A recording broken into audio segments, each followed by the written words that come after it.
Hi, it's Lex. And Neek. And we are here at the Great Wall of Los Angeles. Right here in the San Fernando Valley. This is what may be one of the longest murals in the world at 2,754 feet. Which is also about 839.42 meters.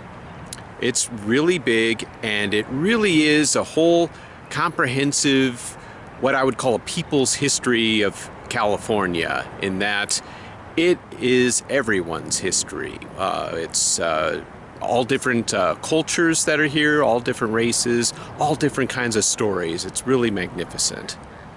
It's the kind of history that not a whole lot of people have focused on or know about, but it is the history of mainly California. It's really fascinating, and we're looking forward to sharing it with you. In 1974, Judith Francisca Baca, an artist, activist, a UCLA professor, and co-founder of the Social and Public Art Resource Center, known as SPARC, was hired by the United States Army Corps of Engineers to help improve a flood-controlled channel called the Tujunga Wash. Her idea for a mural was to paint a history of the city of Los Angeles from the days of the dinosaurs to about 1910. But it wasn't the version that was found in the usual history books. A team of 80 youths referred by the Criminal Justice Department, 10 artists, and 5 historians collaborated under Judy Baca's direction to paint 1,000 feet of California history, but it didn't end there. The mural was continued again in the summers of 1978, 1980, 1981, and 1983. Each year, they added 350 feet and a decade of history seen from the viewpoint of California ethnic groups, their contributions, and their struggles to overcome obstacles. By 1980, the mural, originally named The History of California, was redubbed the Great Wall of Los Angeles and stretched more than a third of a mile. This is the part of the mural showing the missions in Southern California that were part of the Mexican rule established in 1822. The culture that they brought here can be shown in the Californios, this mural here.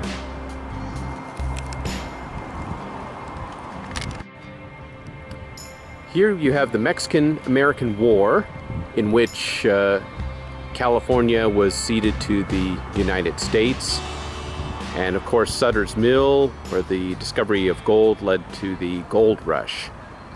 The treaty that ended the Mexican-American War, the Treaty of Guadalupe Hidalgo, was actually signed right near Universal Studios. I know it's kind of weird, but there's a place called Campo de Cahuenga that's there.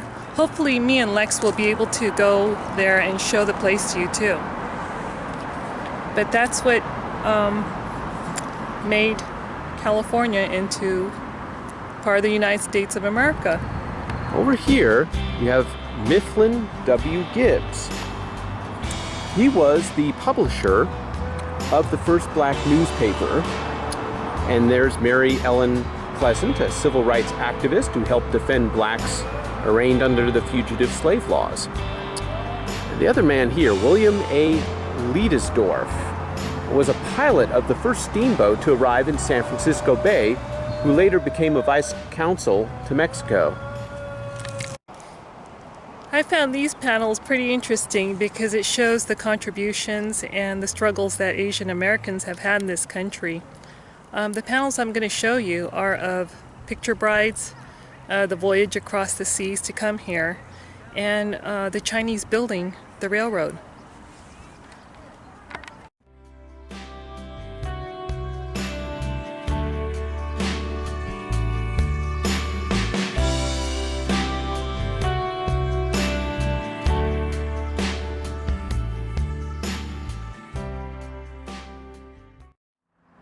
I remember when California used to have a booming citrus industry.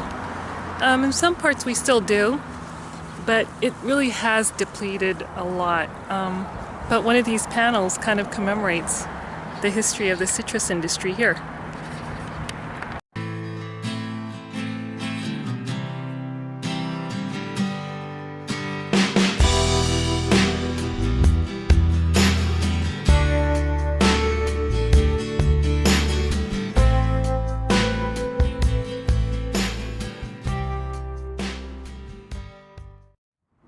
Now we're going to the panels of the mural that were completed in 1978.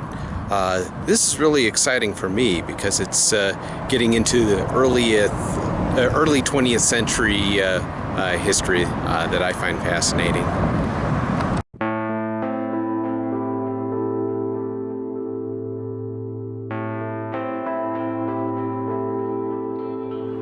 This is really cool. They're showing the early history of silent film cinema with the great train robbery on the left, and over towards the right here, looks like he's dressed in blue, William S. Hart. And of course, we recently visited William S. Hart Ranch and Museum. There he is, two-gun Bill blazing away. Here's an interesting juxtaposition. You've got the illusions of prosperity with armed gangster with bottles of booze, right alongside the fact that you had prohibition going on at this time. Here's another great juxtaposition of panels. You see the Great Depression mural right next to labor strikes. More and more, I am really becoming impressed, not just with the length of these murals, but the artistry that really went into it.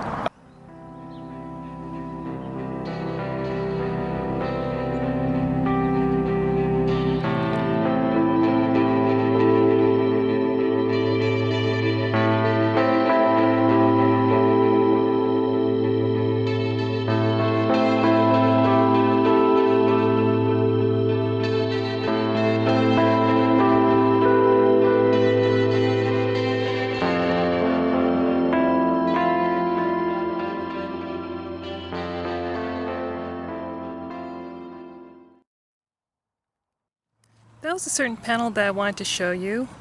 It was of Jeanette Rankin, and I'm kind of reading from copy because I just don't want to. I want to make sure that all the facts are straight. She was born 1880. She died in 1973, and she was the first woman to serve in the U.S. Congress. She helped pass the 19th Amendment, giving the women the right to vote.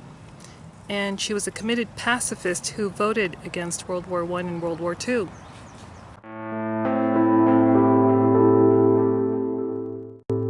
David Gonzalez from Pacoima, California, was a U.S. Army soldier who posthumously received the Medal of Honor, the United States' highest military decoration for his actions during World War II. Private Gonzalez was killed in action in the Philippines while in the face of enemy machine gun fire. And he was digging out fellow soldiers who had been buried in a bomb explosion.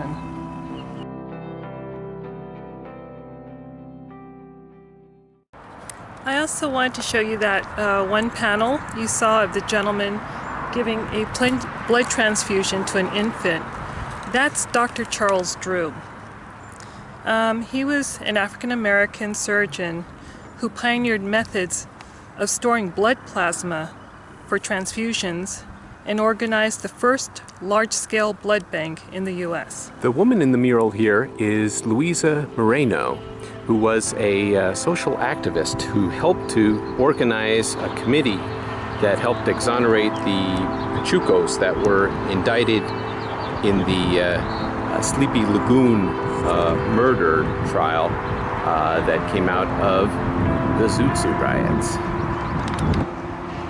The next panel that I'm going to show you is very tragic, but it's an important part of our history to remember so that hopefully we will never repeat it.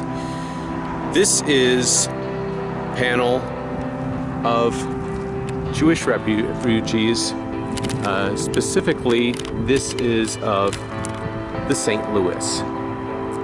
This was a ship of Jewish refugees that tried to come in 1939, and they were turned away. They were sent back to Europe, and of the 908 that were returned to Europe, 254 perished in the Holocaust. This last batch of panels was completed in 1983, and this is showing post-World War II California.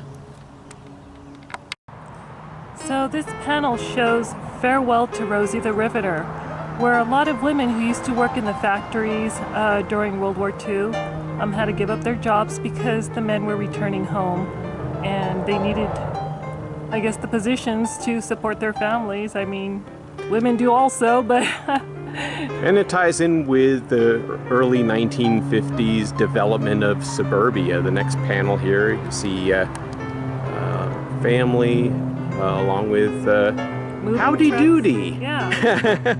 Yeah, moving trucks. And all heading on out. And then have the... along with the red, white, and blue here, oh, you've got the Red Scare and McCarthyism.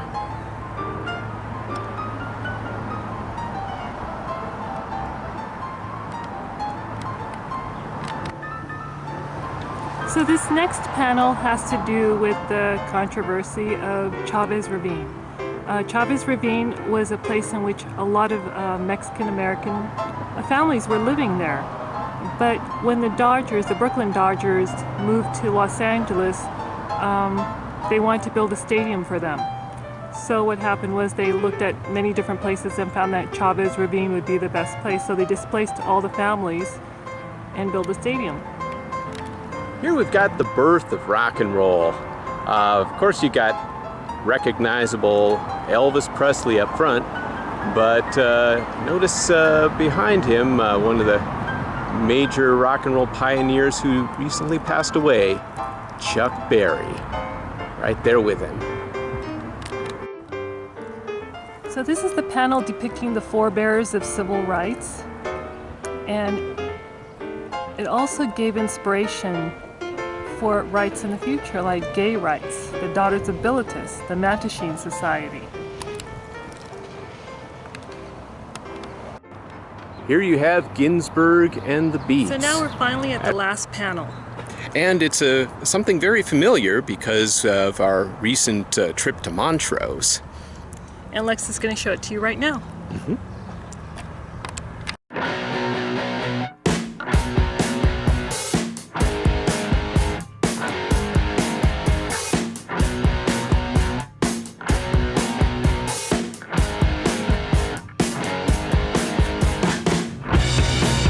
This is a mural of Vicki Manolo Draves, who of course was a double gold medal winner, along with her fellow Olympic gold medalist, Sammy Lee.